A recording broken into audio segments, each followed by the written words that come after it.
अर्धसूत्री विभाजन कितना टफ होता था, आधा जानकारी मेल से आएगा, आधा जानकारी फीमेल से। जानकारी एक जगह ये नहीं है, कंप्लीट इंफॉर्मेशन नाखून कहाँ बनेगा, कितना नाखून का साइज होगा, नाखून कितनी मजबूत होगी। भालू का नाखून मानव का नाखून एक के जैसा होता है, सोच रहा बकोटे का मान से निकाल देगा यहाँ से, नहीं समझ में आ गया। तो हर छोटा छोटा इंफॉर्मेशन, तो आधा किसके पास रहेगा, मेल, और आधा फीमेल। तो बिना मेल और फीमेल की इंफॉर्मेशन शेयर किए संतान उत्पन्न ही नहीं हो सकती, भले आप शरीर के अंदर या शरीर के बाहर।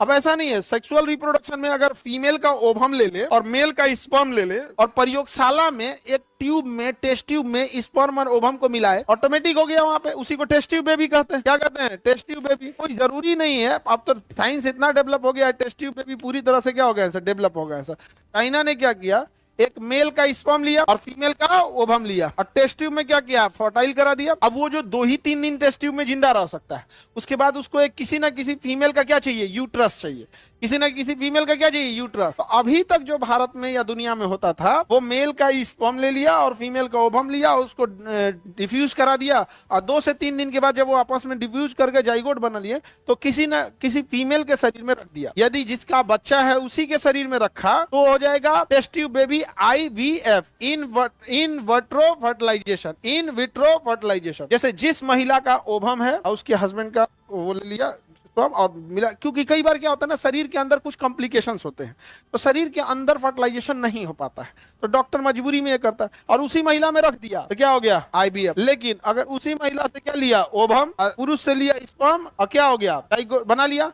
अब उस महिला का यूट्रस विकसित नहीं है, उस महिला का यूट्रस विकसित नहीं है, और अगर उस महिला के यूट्रस में इंजेक्ट किया तो यूट्रस विकसित नहीं है, तो मर जाएगा। तो इसके लिए बनाया गया कोई ऐसी महिला जो अपना यूट्रस में उस बच्चे को रख सके, उसे कहा गया सेरोगेट मदर। क्या कहा गया, जब हम ऐसे कोई गरीब महिला है दूसरे को रखना चाहती है तो उसको कुछ पैसे दिए जाता है, फिर डॉक्टर उसके शरीर में इंजेक्ट कर देता है, यूट्रस में क्या कर देगा, इंजेक्ट कर देगा, तो वो बच्चे को पालेगी। तो जो सेरोगेट मदर है, क्या उसमें बच्चे का कोई गुण मैच करेगा, उधर कोई गुण मैच नहीं किया भैया, सारा गुण तो होता है DNA के अंदर, मेल के स्पर्म और फीमेल के ओवम से सारा इन्फॉर्मेशन, वो तो बस उस एक माहौल दे रही है, एक उस तरह का वातावरण दे रही है जिसमें वो क्या हो सके, फल फूल सके, बड़ा हो सके वहां पे। उसके बाद जैसे बच्चा जन्म लेगा, ना उससे DNA मैच करेगा ना कुछ, तो ये है सेरोगेट मदर। ये टेक्नोलॉजी के लिए था। अगर किसी का फॉलोपियन ट्यूब डिस्टर्ब है, अंदर शरीर में किसी महिला के निषेचन की क्रिया यानी स्पर्म ओवम नहीं मिल पा रहा है, तो उसके लिए बाहर में डॉक्टर टेस्ट ट्यूब से मैच कराता है, 2 दिन के बाद उसके शरीर में वापस इंजेक्ट कर देता है, तो उसे क्या किया गया, IVF।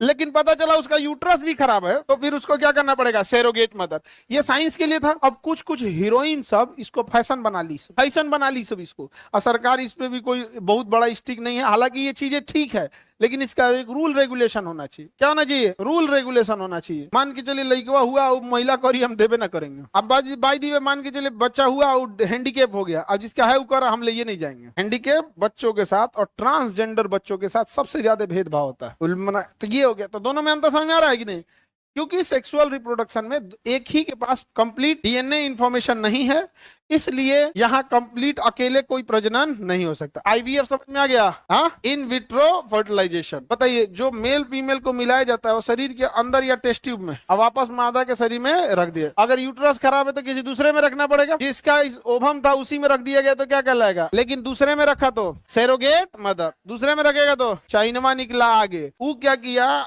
स्पर्म लिया, ओवम लिया, फर्टाइल कराया।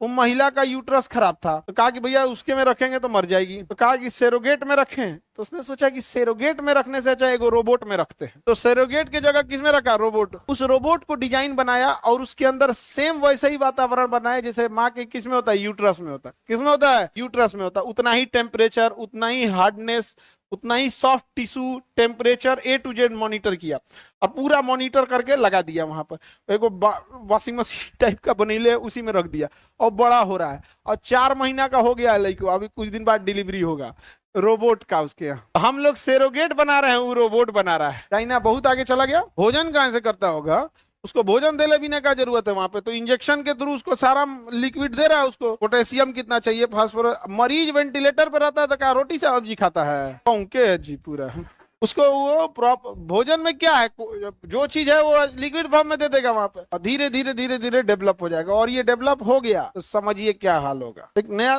क्रांति आ जाएगा यहाँ पे।